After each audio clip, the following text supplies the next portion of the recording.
నమస్తే, welcome to editor analysis. సంచలనం రేపుతున్న కథనాలండి. ఏది నిజమో ఏది అబద్ధం.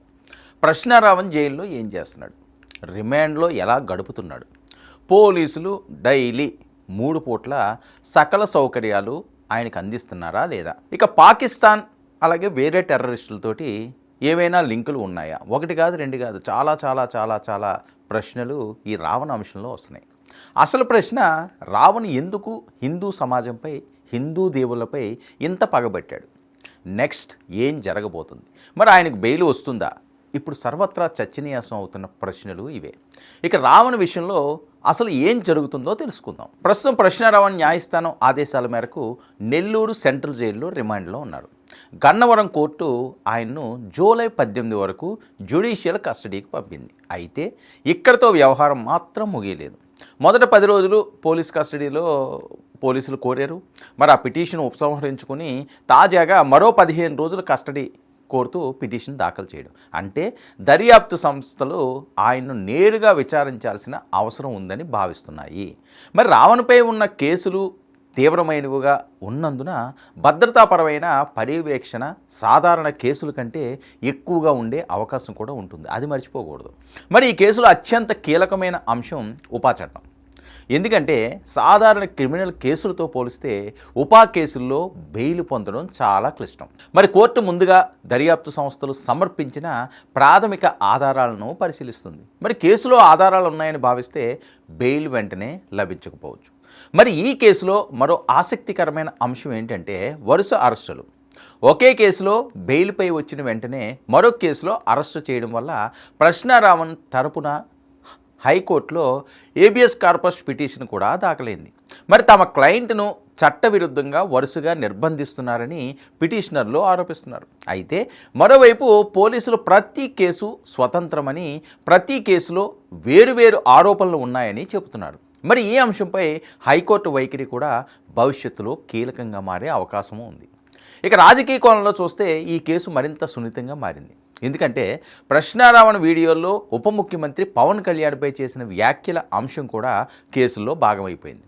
అధికార పక్షం అనుచరుల చట్టం తన పని తాను చేస్తుందని వాదిస్తుంటే, ప్రతిపక్షం కొందరు పౌర హక్కుల కార్యకర్తలు మాత్రం భావ ప్రకటనా స్వేచ్ఛపై ప్రశ్నలు లేవనెత్తున్నారు. అయితే ఈ 2 రాజకీయ వాదనల కంటే ముఖ్యమైనది కోర్టులో సమర్పించే ఆధారాలే. ఇక చివరకు తీర్పు రాజకీయ చర్చల ఆధారంగా కాదు, దర్యాప్తు సంస్థలు సమర్పించే సాక్ష్యాలు, చట్టపరమైన అంశాలపైనే ఆధారపడి ఉంటుంది. అయితే ఇక ముందు ఈ కేసులో ఏం జరగవచ్చు? ప్రస్తుతం మరి పరిస్థితులను పరిశీలిస్తే మొదటి దశలో కస్టడీ పిటిషన్పై కోర్టు నిర్ణయం అత్యంత కీలకంగా మారింది. ఒకవేళ పోలీస్ కస్టడీ మంజూరైతే ప్రశ్నారావణ్ను విచారించి డిజిటల్ పరికరాలు, సోషల్ మీడియా కార్యకలాపాలు, ఇతర వ్యక్తులతో సంబంధాలు, వీడియోల తయారీకి సంబంధించిన అంశాలపై ప్రశ్నించే అవకాశం అయితే ఖచ్చితంగా కనిపిస్తుంది. ఇక కస్టడీ తిరస్కరించబడితే ఆయన జ్యుడిషియల్ కస్టడీలోనే కొనసాగుతారు. ఇక రెండో దశలో బెయిల్ పిటిషన్ కీలకం కానుంది. ముఖ్యంగా ఉపా సెక్షన్లు కొనసాగుతాయా లేక దర్యాప్తులో అవి బలహీన పడతాయా అనే దానిపై బెయిల్ అవకాశాలు పూర్తిగా ఆధారపడి ఉండే అవకాశం ఉంటుంది. ఇక మూడో దశకు వెళ్దాం. మూడో దశలో పోలీసులు ఛార్జ్షీట్ దాఖలు చేయాలి. ఆ ఛార్జ్షీట్లో వీడియోలు, డిజిటల్ ఫోరెన్సిక్ ఆధారాలు, మరి mobile phone data, social media పోస్టులు, సాక్షుల వాంగ్మూలాలు, ఇతర ఎలక్ట్రానిక్ ఆధారాలు ఉండే అవకాశం ఉంది. వాటి బలంపైనే కేసు భవిష్యత్తు ఆధారపడుతుంది. ఇక 4వ దశలో చూస్తే కోర్టు విచారణ ప్రారంభమవుతుంది. అక్కడే పోలీసుల ఆరోపణలు నిలబడతాయా లేక రక్షణ పక్షం వాదనలు బలపడతాయా అనేది తేలబోతుంది. అయితే రావణ్ను 15 రోజులు కస్టడీకి ఇవ్వాలని తాజాగా గన్నవరం కోర్టులో పోలీసులు పిటిషన్ దాఖలు చేశారు. రావణ్ వెనుక దుష్టశక్తుల ప్రమేయం ఉందని అనుమానిస్తున్నారు కూడా. వాళ్ళు ఎవరు, ఏంటి అనేది తేల్చాలంటే రావణ్ను సుదీర్ఘంగా విచారించాలని పోలీసులు ఇప్పటికే నిర్ణయం తీసుకున్నట్లుగా కనిపిస్తుంది.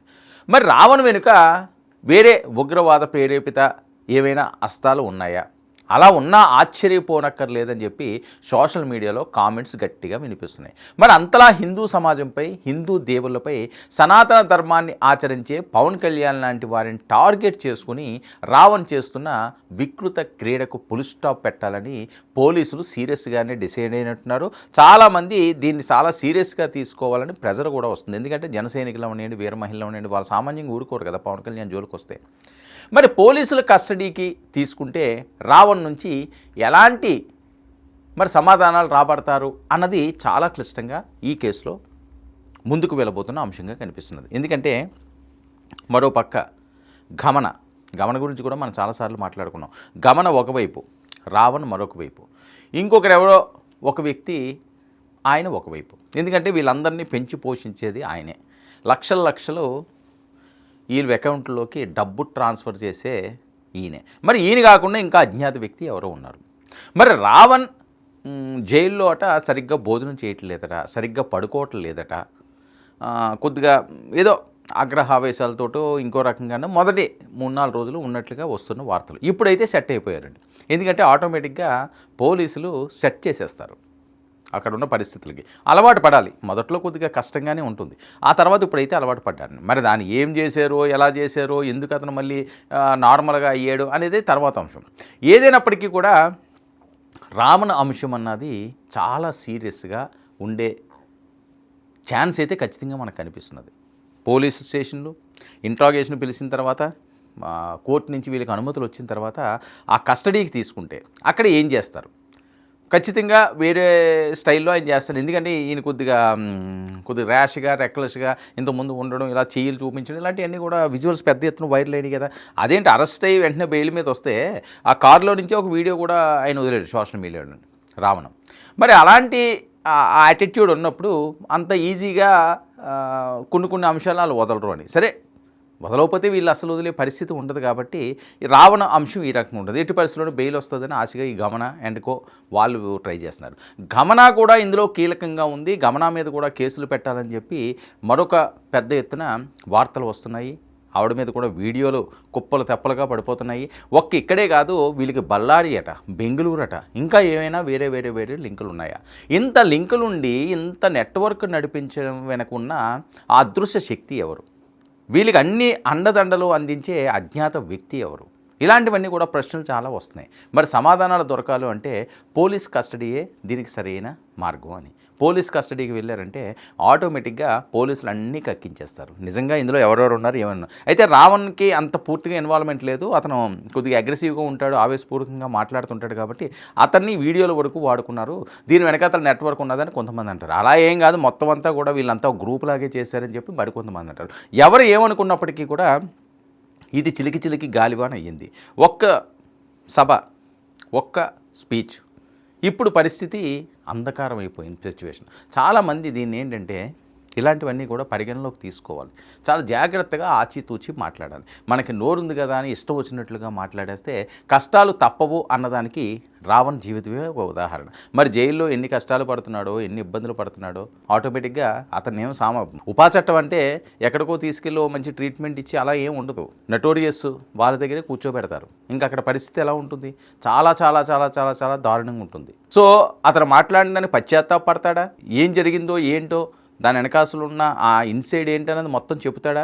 చెబితే సేఫే కొంతవరకు, చెప్పకపోతే ఇంకా బలమైన కేసులు పడే అవకాశం ఉంటుంది. వాళ్ళ టీం అంతా కూడా లోపలికి వెళ్ళిపోయే అవకాశం ఉంటుంది. మరి ఇది ఎంత దూరం వెళ్తుంది? కస్టడీకి తీసుకొస్తే ఏం కగుతాడు? కస్టడీకి రాకపోతే పరిస్థితి ఎలా ఉండబోతున్నది? చాలా కీలకంగా మారుతున్న ఉపా చట్టం పెట్టిన రావణ్ కేసు. చూద్దాం మరి ఏం జరుగుతుందో. ఇది ఈనాటి editor analysis. Stay tuned to 99 news.